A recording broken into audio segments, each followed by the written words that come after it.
살면서 가져온 마음 습관은 나이가 들수록 점점 더 굳어갑니다. 그래서 노인이 되면 좀 채 변하지 않습니다.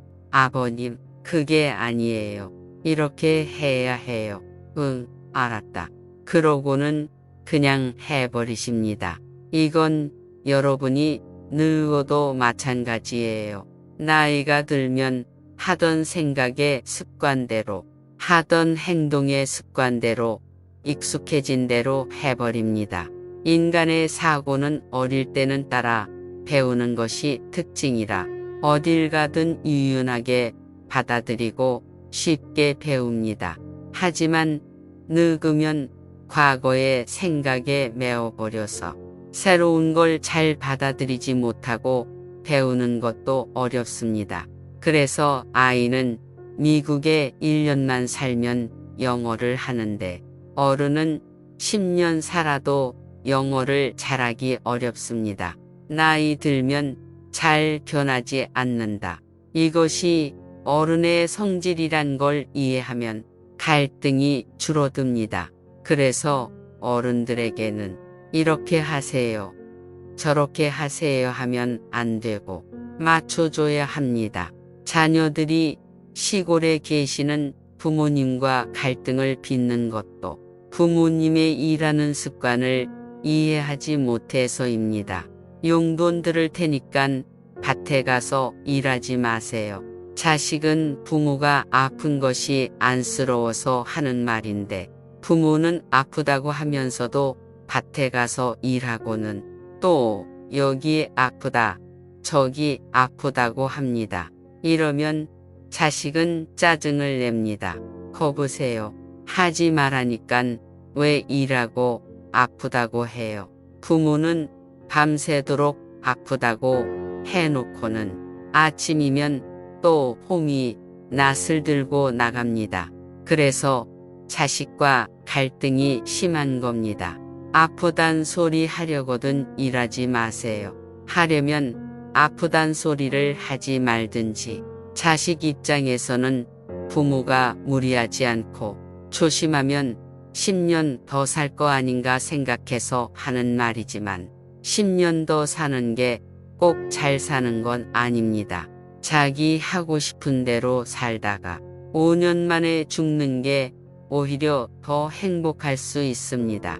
자꾸 내 생각으로 이래라 저래라 하고 가슴앓이 해봐야 부모는 바뀌지 않고 괜히 내 가슴만 아픕니다. 그러다 내 몸까지 아프면 나만 손해이고 부모에게도 걱정을 끼치는 일이 됩니다.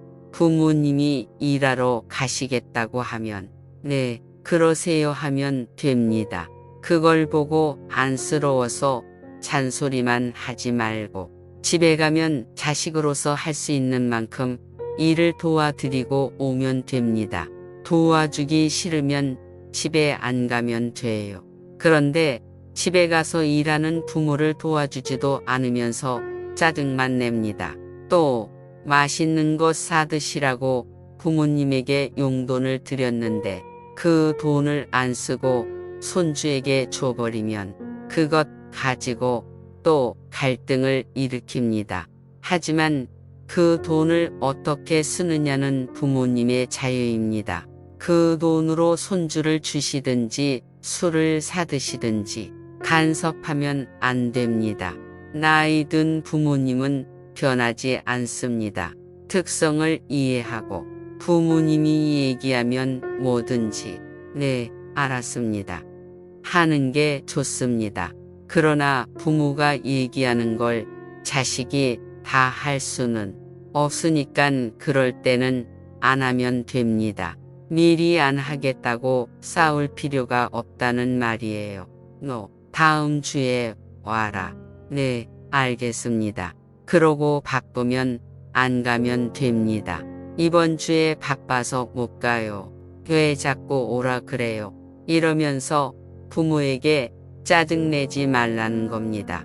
네, 알겠습니다. 란 말은 부모님 마음을 알겠다는 거예요. 그래서 내가 특별한 일이 없으면 가고 일이 있으면 죄송합니다 하고 안 가면 됩니다. 내 생각을 고집해서 굳이 부모와 다툴 필요가 없어요. 자식은 부모의 건강을 걱정하듯이 부모가 마음 편하기를 바라서 좋은 법을 만나면 전해주고 싶어 하는 마음이 생길 수 있습니다.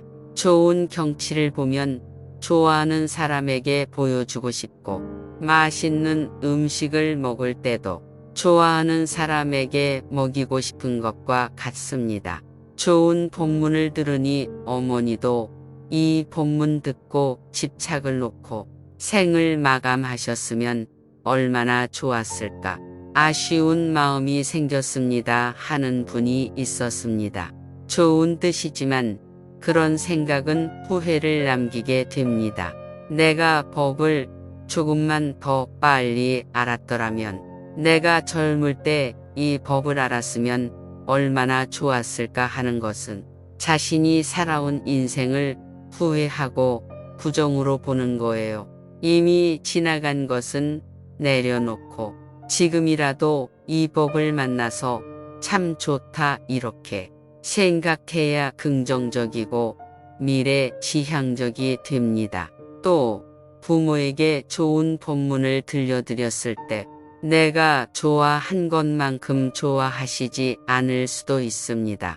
이럴 때 부모를 깨쳐줘야겠다고 집착하면 우리 아들이 공부를 잘했으면 좋겠다.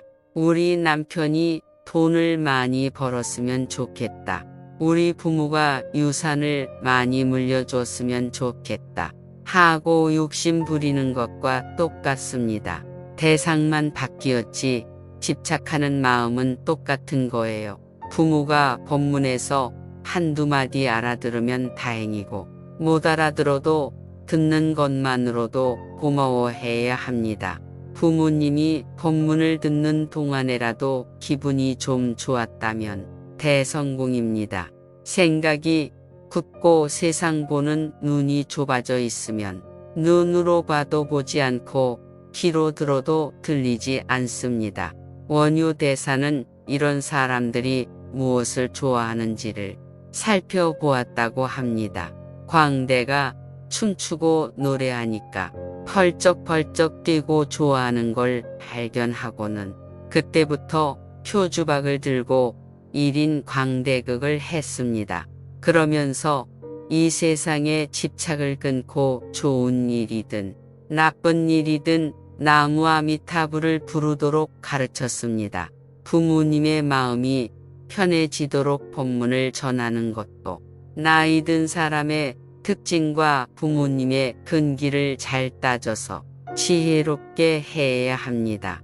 내 생각으로 이 좋은 걸 왜 안 받아들이지 할 게 아니라 부모가 받아들이고 안 받아들이는 것에 집착하지 않는 게 필요합니다. 이 영상을 만들면서 부모님 생각에 전화를 걸었습니다. 전화를 끊기 전 사랑한다는 말을 전해봤습니다. 기대도 하지 않았던 나도 라는 대답을 들었습니다.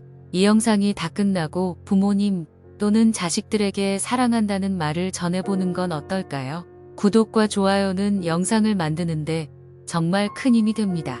구독, 좋아요 꼭 부탁드려요.